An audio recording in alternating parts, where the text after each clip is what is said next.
Public speaking. For many of us, it's not just a speech, it's a full-blown survival scenario. You're standing there, heart pounding, palms sweating, and suddenly you've forgotten your own name. Why does the simple act of standing in front of a group turn our brains into mush? It's an evolutionary glitch.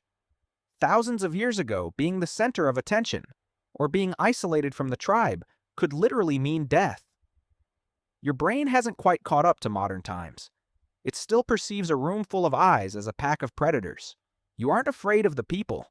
You're afraid of the judgment, which your ancient brain interprets as the same thing as being kicked out of the cave.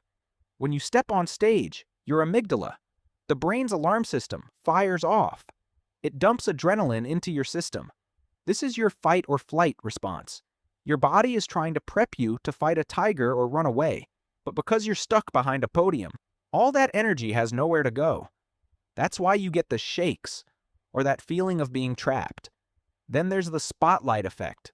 We have a cognitive bias that makes us think everyone is analyzing our every move.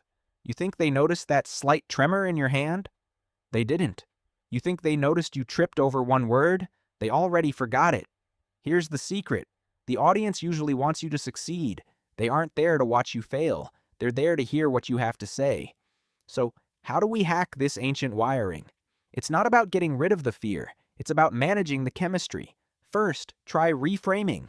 When you feel that flutter in your chest, tell yourself, I am excited. Anxiety and excitement are physiologically almost identical. Elevated heart rate, butterflies, alertness. It is much easier to shift your mindset from fear to enthusiasm than it is to try to calm down when you're already in high alert mode. Second, use the focus shift. Anxiety is hyper-focused on you. How do I look? Is my voice shaking? Did I look stupid? When you start worrying about yourself, the pressure triples. Instead, move your focus to the value. Think, what is the one thing the audience needs to learn from me today? When your brain is busy delivering a message, it has less processing power left to worry about your nerves. Third, prepare. Don't script. Don't memorize your speech word for word. If you miss one sentence, your brain will panic, thinking you've lost your place.